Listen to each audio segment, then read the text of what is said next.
அதாவது ஃபிரௌன் வந்து கடலில் மூழ்கடித்து கொல்லப்பட்டான். சரியா? இது அல்லாஹ் நமக்கு சொல்லக்கூடிய செய்தி.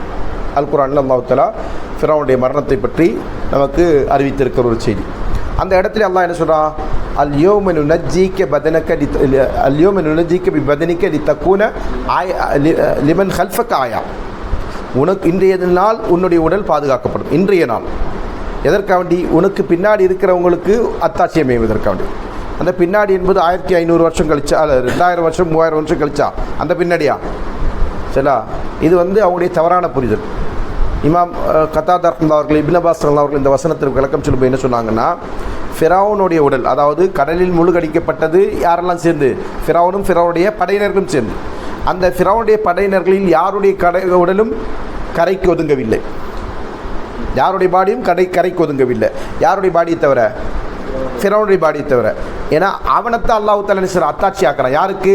அந்த ஹல்ஃபக்க என்ற அவன் காலத்தில் வாழ்ந்து கொண்டிருந்த மக்களுக்கு. யாருக்கு ஃபிரௌனுக்கு தெரியுமோ அந்த மக்களுக்கு. இவன் தான் ஃபிரௌனு. என்ன சொன்னாவன்? ஆனால் ரப்புக்குமுல் ஆலா, நான் தான் மிகப்பெரிய இரட்சகன், உடைய பாதுகாவலன், இந்த பிரபஞ்சத்தை அதிகாரம் செலுத்தி கொண்டிருக்கிறவன் என்று அந்த மக்கள்கிட்ட அவன் சொன்னான். சொன்னவனை அல்லாஹ் அழித்து அந்த மக்களுக்கு மத்தியிலே என்ன செஞ்சான்? ஜடமா பிணமா அல்லாஹ் வச்சான். இதுதான் அவங்களுக்கு அத்தாச்சு. இதை இவங்க என்ன விளங்கிட்டாங்க அப்படின்னு சொன்னால், இதில் சுப்ஹானல்லாஹ் இதில் ஒரு பெரிய சுப்ஹானல்லாஹ் இதில் பெரிய ஒரு மோசடி என்னென்னு சொன்னால், 1894 அப்போ தான் இந்த உடல் கண்டுபிடிக்கப்பட்டது. இப்போது ஃபிரௌன் சொல்லி மியூசியத்தில் வச்சுருக்காங்க இல்லையா, அது ஒரு மம்மி. அது மிஸ்ரில் இருக்கக்கூடிய ஆயிரக்கணக்கான லட்சக்கணக்கான மம்மிகளில் பாடம் பண்ணப்பட்ட உடலில் ஒரு உடல். அதை கடல்லேருந்து எடுத்துட்டாங்கன்னு சொல்லி அதை கொண்டு வந்து வச்சு டிஸ்பிளே வச்சுட்டு இதுதான் ஃபிரௌன் என்று செய்கிறாங்க.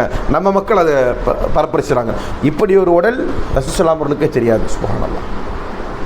எந்த ரசூலுல்லாஹ்வுக்கு இந்த குர்ஆன் வசனம் அருளப்பட்டதோ அந்த ரசூலுல்லாஹ்வுக்கு இந்த ஃபிரௌன் இருக்கு இல்லையா, ஃபிரௌன் இவங்க காட்டுறாங்களே, அந்த உடலை பற்றி எந்த நாலேஜ் இருக்காது. சரிங்களா? இந்த ரசூலுல்லாஹ்வுடைய காலத்தில் அப்படி ஒரு உடல் கண்டுபிடிக்கப்படலை. அப்படி இந்த குர்ஆன் வசனம் அதை பற்றி தான் பேசுகிறது என்று இருந்தால் இது எப்போ கண்டுபிடிக்கப்பட்டிருக்கணும்? ரசூலுல்லாஹி அவருடைய காலத்தில். அப்போ தான் வந்து என்ன செய்யும்? அது விஞ்ஞான உண்மையாகவும் ரசூலுல்லாஹ் வந்து அப்படி ஒரு நிரூபணத்துக்கான சான்ற வகையை பெற்றிருக்கிறான்னு சொல்ல முடியும். மாறாக சுத்தமாக சம்பந்தம் இல்லாத எத்தனையோ ரசூலுல்லாஹ் அவருடைய காலகட்டத்திலேருந்து என்ன செய்யிருக்கு?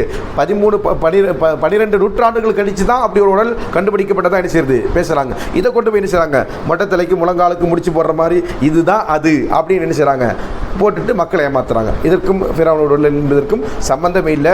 சமகாலத்தில் வாழக்கூடிய ஷேக் சாலிஹ் அல் ஃபௌசான் ஹஃபிதுல்லாஹ் அவர்கள் கூட என்ன செய்கிறாங்க? இதை பற்றி சொல்லும்போது அதுக்கு சம்பந்தம் இல்லைன்ற ஒரு ஃபத்வாவை என்ன செய்கிறாங்க? மிக தெளிவாக சொல்லியிருக்கிறாங்க. அதுதான் யதார்த்தம். சரிங்களா? அதே மாதிரி நீங்கள் குர்ஆன் விரிவுரையாளர்களில் நல்லா பார்த்துக்குங்க. யாரெல்லாம் வந்து முஃபஸ்ஸிர்களில் நம்பகமானவர்களோ, இமாம் இப்னு ஜரீர் தபரி ரஹ்மத்துல்லாஹி அவர்கள், இமாம் அபு ஹாத்திம் ராஸி ரஹ்மத்துல்லாஹி அவர்கள், அதே போன்று இமாம் குர்துபி ரஹ்மத்துல்லாஹி அவர்கள், இமாம் இப்னு கஸீர் ரஹ்மத்துல்லாஹி அவர்கள், இவங்க யாரும் என்ன செய்யலை? இப்படி ஒரு உடல் கண்டுபிடிக்கப்படுன்றதை பற்றியும் சொல்லலை, அப்படி ஒரு உடல் தான் அந்த உடல்ன்றதும் சொல்லலை. எல்லாரும் என்ன சொன்னாங்கன்னா, அது ஆரம்பத்திலேயே நடந்து முடிஞ்ச ஒரு விஷயம் என்பதால் தான் அந்த வசனத்திற்கு விளக்கம் சொன்னாங்க. அப்போ இது வந்து ஒரு வழிந்துரை தான் தவிர இது விளக்கம் இல்லை.